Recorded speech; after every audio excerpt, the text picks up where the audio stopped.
just attended a workshop. And in the workshop, someone had a question where they asked, how much do you tell your mentor? And it made me reflect on something I read in this book, The Healing Wisdom of Africa by Malidoma Patrice Some. And I just wanted to share it with you so you could understand something about what it means to be an elder in the West. He says, given the differences between indigenous and modern world, how do we recognize an elder in the West? How does one become an elder? How old are elders here? In the culture of the West now, it is easier for someone to become an elder to their grandchildren than to anyone else because a grandchild spontaneously listens to and respects a grandparent. But I will also venture to say that there is something of an elder in any person whose words are listened to and who commands respect and attention. One should not confuse such a person with an employer who forces respect simply because a paycheck is at risk. At a number of conferences and public events, I've had the chance to witness true Western elders. They might appear in the form of an old woman whose remarks are devoutly listened to in public, or an old man who commands natural respect because of his life experiences. Right? So it says, he goes on to say, I vividly remember the powerful impression of an elderly woman I met in Louisiana who headed a government project. Her look and demeanor reminded me of a female elder in my tribe. She carried her life experience well and spoke with poise, beauty, and wisdom. She had nothing to prove, hence her voice was never raised, but people listened. And then there was another man whose lifetime struggle with society, including several decades in and out of prison system, made him an elder. His gravely voice almost reminded me of a voice from the other world. There was in it the qualities of an elder that command attention and respect. Elders also appear as people who have profoundly changed the lives of others through their teaching or writing. In the best scenario, these teachers are able to help those who search for guidance and leadership in their lives. So he goes on further to say, hence, poets, philosophers, teachers, artists, and even social activists are either practicing to become elders or have become elders altogether. Their legacy continues to affect people even as they become, I would say, ancestors. There is an elder in the making in everyone, but it is most visible in those who have receptivity to listen to the stories of others. The ability to listen and the willingness to support others in difficult situations are the heart and soul of elderhood. Young people have many difficulties to report. Anyone who would want to become an elder should lend them a listening ear. In the life of the elder-to-be, there is very little good news. You hear me? You're not going to hear things that are so pretty all the time, right? Everyone who solicits the services of an elder-to-be is looking for a container to unload some problems. Consequently, one can't become an elder who would prefer to only hear the better side of life. Similarly, anyone who tends to the sorrows of another person and does not feel overwhelmed or frightened is a person who nurses an elder within. To move forward, right? Look at this. To move toward the other world, to reach the kind of durability, stability, and anchoring strength associated with an elder, one must be able to face the worst storms of the weather of life. This is an initiation that cures the consciousness of its addiction to immediate rewards and allows for a slow pace to reveal life's hidden pearls. Such a person grows into a man or woman of resource, an elder. Above all, to be an elder is to be able to come down to the level of the person you listen to, not with a mind to tell that person what to do and what not to do, but to share similar experiences you have had in the course of your own life. People who have reached a place where they are able to recognize that everyone has similar troubles has begun to heal. Like, we are pretty much all alike and we have gone through similar experiences. So you have to be able to identify with people through the experiences that you have had, right? The elder does not turn the tragedy of another into a horror story, but instead sees in the story of the other his or her connection with it. So I identify with you based on what I have experienced in my own life.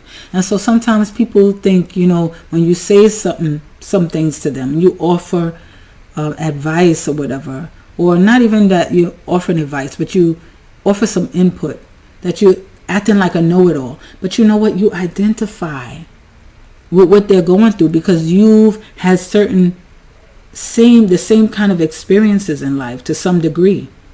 You've experienced similar things. You have come to the same place, right? So fame, listen to this. This is key. Fame is not necessarily synonymous with being an elder. So this is not about me trying to get you to follow me. This is not about me looking to you to hire me. This is not about me looking to get money from you. This is not about me looking to solicit you, right, for money and for services. I don't need anything. This is who I am, right?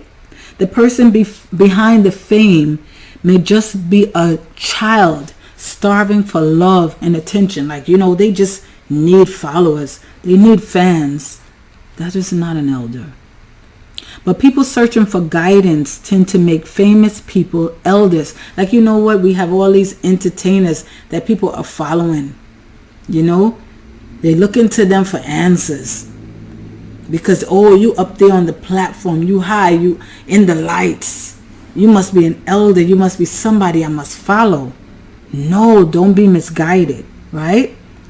So he says, but people searching for guidance tend to make famous people elders or role models because they have achieved something that can be seen. Look how rich they are. Look who's talking to them. Look who recognizes them. So you get misled. So you think there's somebody big, somebody to follow. Oh, they got all the money. I must listen to them. They must be my elder. They must be my mentor. Watch this. Because of the fluidity of information in the West, people are made mentors or elders without physical contact. So you know what? I made you somebody I look up to. I've never met you before. I see you on TV. I see you out there in the world, and you look like somebody who could help me. You look like your life is all together. So I'm going to kind of like idolize you. Look at the connections you have with rich people. So I'm going to make you my mentor. Right? We don't even use the term elder in the West. The mentor, listen to what he says. But you never met these people before. You have never made physical contact with them before. But you just make them like your mentor, your elder. You look up to them, right? This is how we're misguided. But look at what Malidoma Patrice Some says, a real true elder, right? The mentor and the elder are both in high demand. But check this out. Both can be found in the same person. So I can be a mentor to you, and I can also be an elder, right? But look at this. Both can be found in the same person, but not always. So you know what? There can be a mentor in me. You can find a mentor in me. And yeah, you could find an elder in me. Sometimes not both. Sometimes I can just be a mentor. But look, if I'm an elder, I'm both mentor and elder. Check this out. Look what he says. A mentor may need an elder. But an elder does not need a mentor.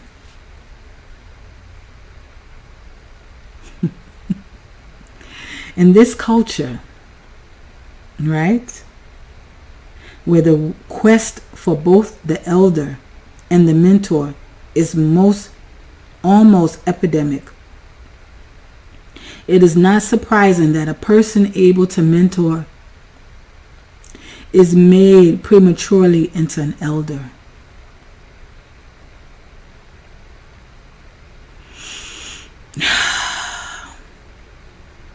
Authority can suddenly turn a person into a mentor or an elder. So you automatically make this person your mentor or an elder.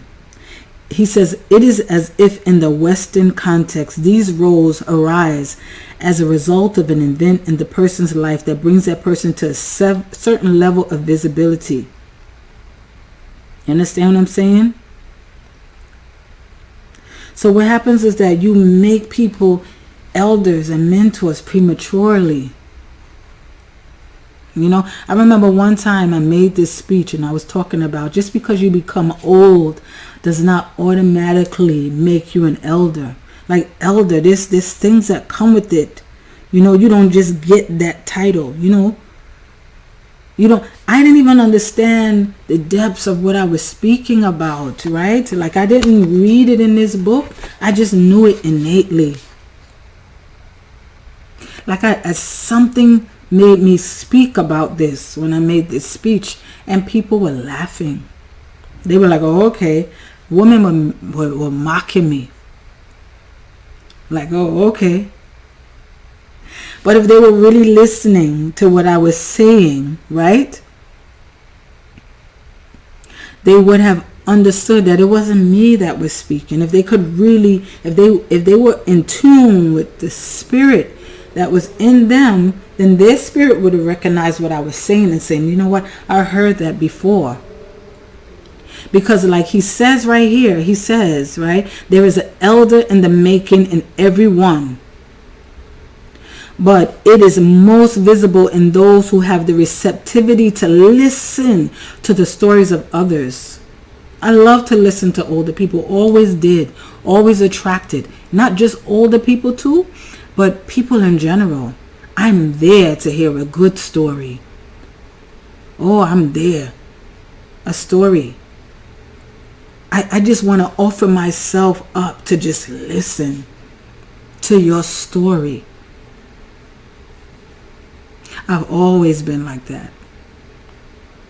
And it's even better when you're older and you're wise. I love it. I more so sit around my friends' parents that are much older than me than them. They'll tell you. My friends will tell you, my mom does call my friend Regina.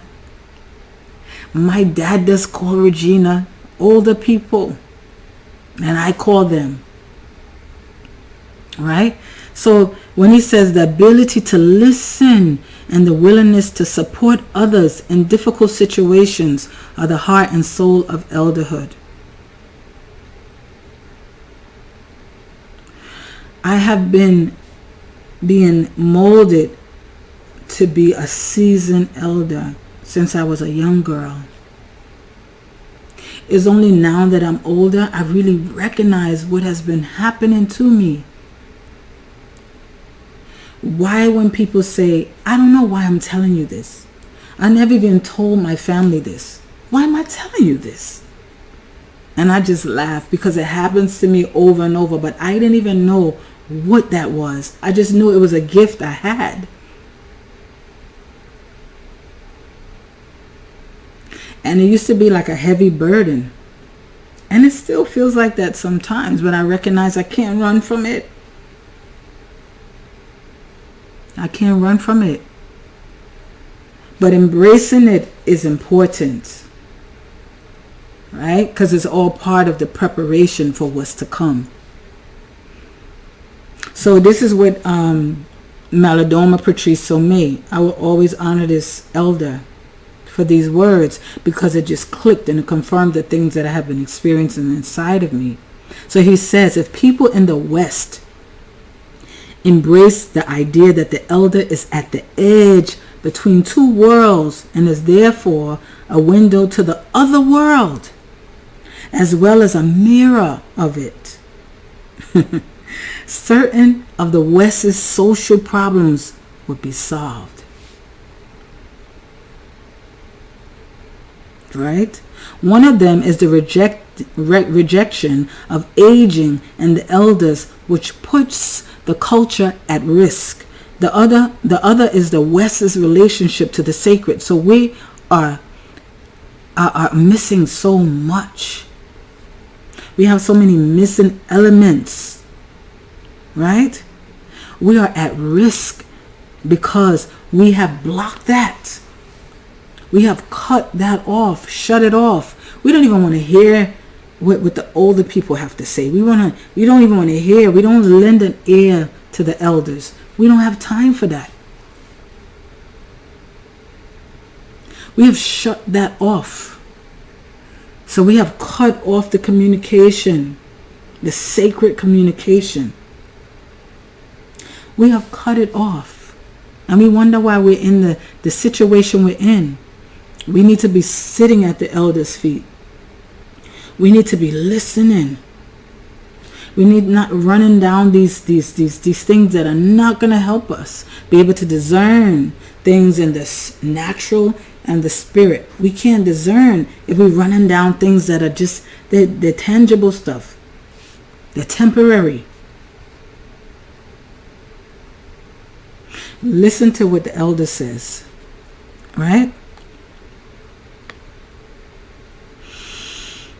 There is no doubt that in the Western culture, the fear of aging has become quite acute, right? This is serious, right? I love my gray hairs. I earn every bit of my gray hairs. If you know the path I've walked, if you know the path I've walked, if you even understand the depths of the valley. People say, yea, though I walk through the valley of the shadow of death, I will fear no evil. I have feared and I have walked through some paths, even when I was but afraid.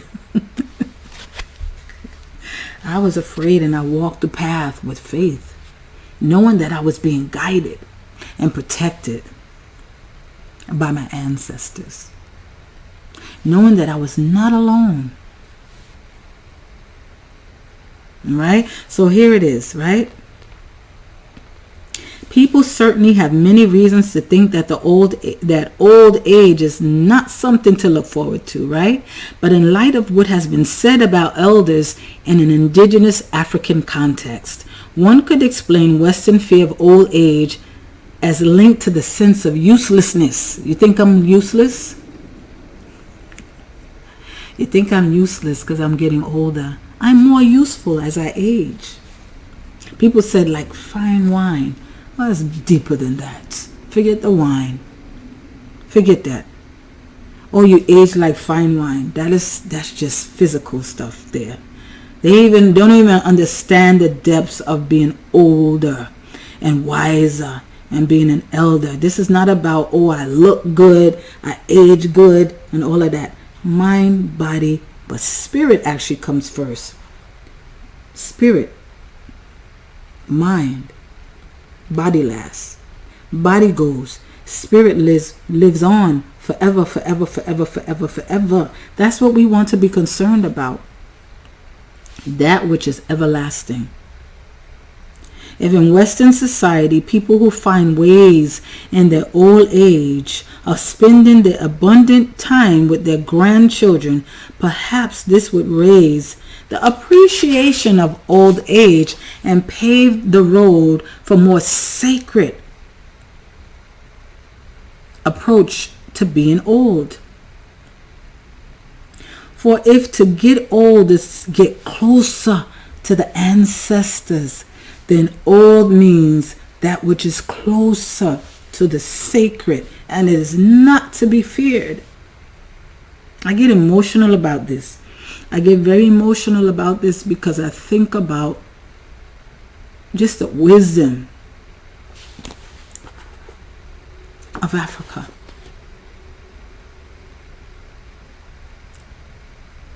This is the word that he came up with to explain our people. And I love how he said the healing wisdom, because to me it is healing to know we were beyond, we are beyond wisdom when we tap into the sacred that is within all of us. Once we get closer to our ancestors and we allow them in, you'll get a wisdom beyond measure, a healing wisdom that this brother labored to send us. It should make you emotional, because it makes me that way, because when you tap into that, something that you realize that you have not tapped into for the majority of your life, or you start understanding what you were doing subconsciously and unconsciously, like you didn't even recognize some of the things you were doing, some of the things that the people that were coming into your life, even sometimes just for a second, right, and never to see them again, but you didn't even realize what people were imparting unto you. And even some of them didn't even understand what they were imparting unto you when they came on your path, but they were sent to further confirm that elder that was being molded and shaped into you. But I will end with this. This is what my brother says, and I tell you, this is really healing for me. If a culture rejects the sacred, it rejects elders. If it rejects elders, it rejects the welfare of its youth. You can't have the one without the other. It is understood in the village that youth and the elders are the ones in society who see clearly what is happening. The children come to show us and to teach us and to impart unto us. And you hear things that these children say and you go, wow, where did that come from? From the sacred. And when those children are around their grandparents and the exchange that is going on between the two, you don't even understand. It is sacred. It is the divine order of how it's supposed to be. And we don't have enough of that, because there's a separation and division in the family. You keep the children away from their grandparents, and sometimes these grandparents ain't right, because they don't even understand the power they possess and their responsibility as an elder. You have grandparents trying to be the child because you say you missed out. And you don't even realize the path that you have been walking has been preparing you for this time. There ain't no time for you to be trying to be like, oh, I miss my childhood. This is no time for that. You have to be present for the youth. So listen to what he says. You can't have the one without the other. So look at this. I'm going to go back and start from here. If a culture rejects the sacred, it rejects elders. If it rejects elders, it rejects the welfare of its youth. You can't have the one without the other. It is understood in the village that youth and the elders are the ones in society who clearly see what is happening. Young people, listen to the elders. Young people, get serious. Be on guard. Understand you're important. Understand this other stuff that got you thinking that it's about this and it's about that. You need to be preparing yourself for the vessel that you're going to be for others. This ain't about your glam and glitter and all of that stuff that you think it's about to take you away from the sacred that lies within you. Right? So he says this. The young are at an age where the hidden is obvious to their eyes. To their eyes. Right? Look at this. They want to point it out because they do not know how to pretend it is not there. So listen to this.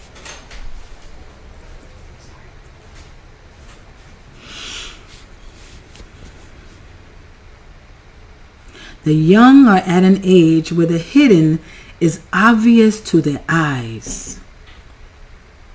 They want to point it out because they do not know how to pretend it is not there. How honest are the children? They cannot pretend it is not there. Right? There are some of you who want to silence the voice of the children. And then you want to push away the elders and you don't want to hear them. But we are suffering because of that. Because you are cutting off the sacred. You are cutting off the wisdom of the sacred. That sacred wisdom. You're cutting off spirit. To be young or old in the modern world is to be at risk. People who wish to embrace their elderhood must first listen to the pain around them. They must notice in the young and the adult the parts that are craving them.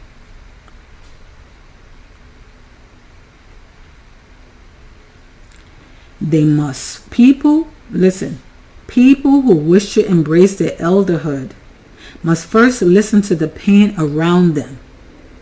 They must notice in the young and the adult the parts that are craving visibility.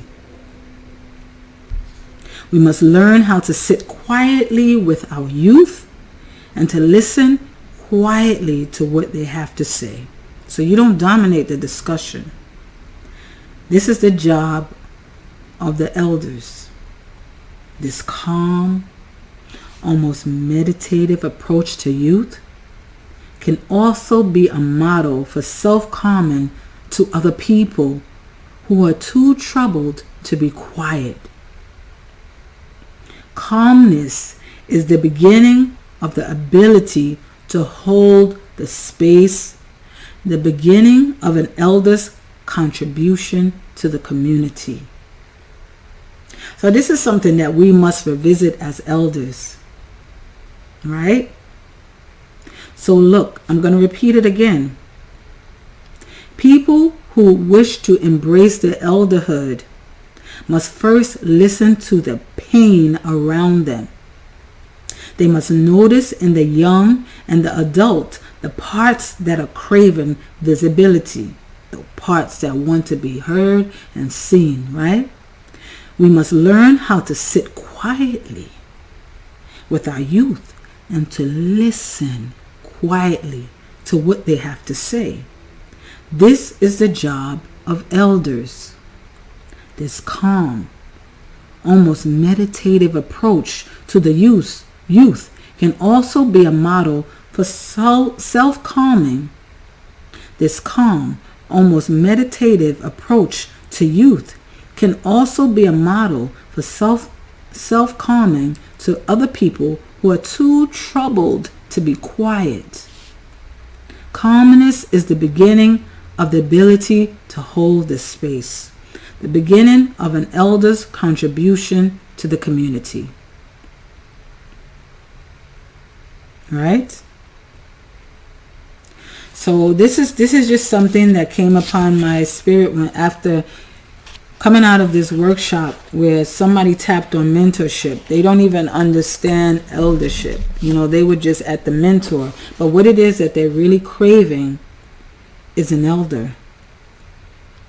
What it is that they're really seeking out is an elder. And there are elders all around us, but you don't recognize the elder within you because you have not tapped into that. Because you have not even, you just haven't recognized that elder that's inside of you. You haven't respected it. You haven't sat down and tapped into it. But there's so many in need of that. The young people are waiting and longing for. And there's that disconnect where the children look lost. And where people get older and they feel embarrassed. They feel rejected. They feel useless. They get gray hairs and they want to dye it and they want to hide it. They're ashamed. They're trying to act like they're young. They're trying to hold on to their youth because they loathe getting older. I embrace it. I embrace the sacred. I welcome the sacred. I'm excited about the sacred. I long for it. It makes me feel whole. It makes me feel alive. It makes me feel so complete. So I share that wisdom from our brother, our elder, Malidoma Patrice Some, the healing wisdom of Africa. And I hope you understand and you recognize that the mentor, right, needs the elder. But the elder does not need the mentor, right? Does not. If you understand that the elder is at the edge between two worlds and is therefore a window to the other world as well as a mirror of it. And don't be afraid of it. Don't be afraid of that, because the other world is where we all will return back to. There is no escaping it. Not one of us will escape the return back to the other world. So start developing a connection, a relationship, open communication with the other world.